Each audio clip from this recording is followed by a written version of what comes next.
Hey everyone, and welcome back to another one of Dr. Cool Cat's sessions. I'm part of the team, and I am so excited for today's explainer because, honestly, it's going to give you a massive advantage on test day. We're about to crack the code on the GED Science test. Think of it as building your own set of secret weapons for success. Okay, let's be real for a second. Have you ever been in that situation where you see a super complicated graph, maybe about cell respiration or something, or you get this dense paragraph describing an experiment, and all the while you can just feel that clock ticking down? It is so easy to freeze up and feel totally overwhelmed. That pressure is no joke, and it can make even the questions you know you can answer feel impossible. But here's the thing. What if I told you the secret isn't about memorizing every single science fact in the universe? Because it's not. The real secret? It's having a system. It's about having a mental toolkit, right? A set of simple, powerful strategies that you can whip out for any question the test throws at you. And that's exactly what we're going to do today. We're building that toolkit together. All right, so let's get right into it and build our first tool. Part 1 is all about mastering data and graphs. Why? Because that's where the test hides all the good stuff, all the stories. Our job is just to learn how to read them. So our first secret weapon is a simple little mnemonic called TAPS. Now, I want you to think of TAPS as your universal remote for any graph you see. Seriously, a graph is just a picture, right? It's a picture of a relationship between what you put in, that's the x-axis, and what you get out, the y-axis. TAPS is the system that helps you decode that picture correctly, every single time. And the real power of TAPS comes from using it step by step, every time. Don't skip. First up, T is for title and task. Just ask yourself, what is this graph even about? Then A is for axes in all units. This is huge. Look at what's on the X and Y axes and, this is key, pay super close attention to the units and the scale. Sometimes they'll try to trick you with a broken axis. Next, P is for patterns. Now you can look at the big picture. Is the line trending up, down? Is it flat? Where are the peaks and valleys? And finally, S is for specifics. Only now do you start pulling out exact numbers or maybe calculating a rate of change. This whole system, it's like a shield. It protects you from all the common traps and forces you to see what the data is really saying. Okay, let's try to apply this right now. Remember that S in TAPS for specifics? Well, a lot of the time that means doing a quick calculation, like percent change. So let's try one. A plant's height changes from a control of 16 centimeters up to 25 centimeters with treatment B. So what is the percent increase? Go ahead, take a second and see if you can work it out. Did you get it? The answer is 56%. All you do is take the new number, 25, minus the old one, 16. That gives you 9. Then you divide that by the original number, which was 16, and multiply by 100. Boom. Simple, systematic, and most importantly, correct. See? That's the power of having a system. All right, let's keep building our toolkit. The next tool is called CARE, and this one is all about evaluating claims. And I gotta tell you, the big idea behind this is probably one of the most important things to remember for the whole test. The right answer is never, ever a guess or some big leap of logic. It is always the statement that is directly supported by the data right there in front of you. No more, no less. And check this out. This is a perfect example of what I mean. Look at the weak claim. Fertilizer proves plants grow more. See those absolute words like proves, always, causes? Those are huge red flags. It's making this massive generalization. Now, look at the winning claim. It's so much more careful. Based on the data, produce the highest average height in this sample. See how it's cautious? It's directly anchored to the numbers from this specific experiment. That is the language of science, my friends, and that's the language that gets you the points. Okay, moving on to part 2 of our toolkit, thinking like a scientist. This is where we level up, We're going beyond just reading the data, and we're going to start decoding the process of how that data was even created in the first place.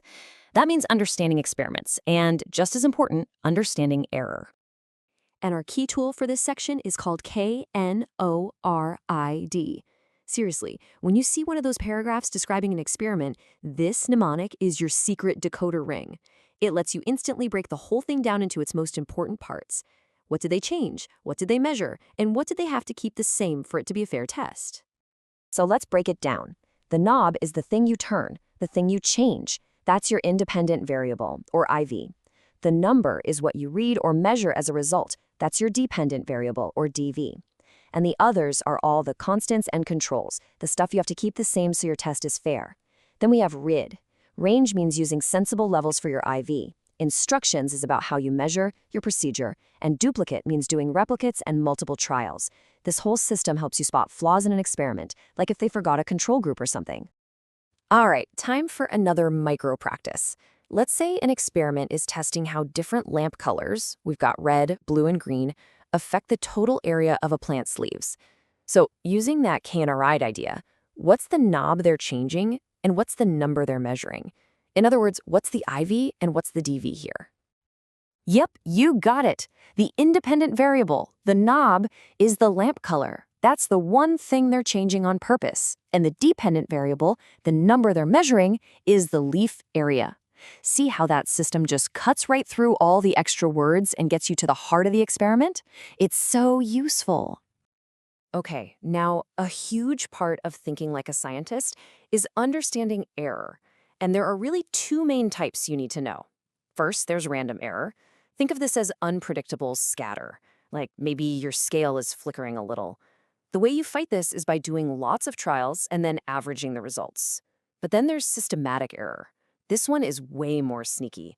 This is a consistent bias, like a scale that's always off by exactly 2 grams. Taking an average won't fix that, right? For this, you have to actually find the source of the problem, like calibrating the scale, and fix your method. All right, let's jump into part 3. Think of this as a quick fire round where we're going to add some essential formulas and concepts to our toolkit. And just like before, for each of these, there's a simple routine that will guide you to the right answer every single time. First up is density. I know this can be intimidating, but just use the denser routine. You'll define your givens, the mass and the volume, and plug them into the formula, which is just mass divided by volume. But the step that really matters, the evaluate step, is to compare your answer to the density of water. Water is about 1 gram per milliliter, so if your object's density is bigger than 1, it sinks. If it's less than 1, it floats. It's that simple, and that little check can score you easy points. Next up, for any questions about motion and forces, you're going to use the force routine. First, you figure out all the forces acting on the object. The most important thing is to find the net force. That's the overall force when you add everything up. Think of it like a tug of war. If the forces are balanced, the net force is 0, and nothing changes, no acceleration. But if the forces are unbalanced, one side wins, and the object will accelerate. That's when you pull out that famous formula, F equals ma, to figure out exactly how much. And for genetics, your absolute best friend is the Punnett square. It looks complicated, but it's just a simple grid that helps you predict the results of a genetic cross. You just put the genes from one parent on top, the other on the side, and fill in the boxes like a little puzzle. Just remember, the letters inside, like big A, or big A, little a, that's the genotype. That's the actual genetic code. The physical thing you can see, like brown eyes versus blue eyes, that's the phenotype. This little square turns confusing genetics problems into a super simple game of probability. And just like that, we're at our final part, putting this all together for test day. Look, you came here looking for an edge, for a better way to tackle this test. And now you have a full toolkit of strategies that are ready to go. Just take a look at this. This is the toolkit we built today. For graphs, you've got tapes. For experiments, you've got KNRide. To check claims, you use care. For density, denser. Forces, force. Genetics, gamete. And we've even got tools for pH, weather, scatter plots, and error. These are just a bunch of random tips, you guys. These are repeatable, reliable systems for thinking clearly, especially when you're under pressure. So let's put one of these tools to the test right now. I've got a challenge for you. A substance has a mass of 52 grams and a volume of 48 milliliters. Using that denser method we just covered, I want you to tell me, does it sink or float in water? Drop your answer in the comments below. And don't just put sink or float, tell me why. I want to see you use the system. And with that, you have officially upgraded your mental toolkit. I want you to go into that test with a new level of confidence, knowing you have a system for whatever they can possibly throw at you. You are so ready for this. You've got this. And hey, if this explainer helped you feel a little more confident, do us a favor and hit that like button. And be sure to subscribe for more sessions from all of us here at Dr. Coolcat. We'll see you in the next one.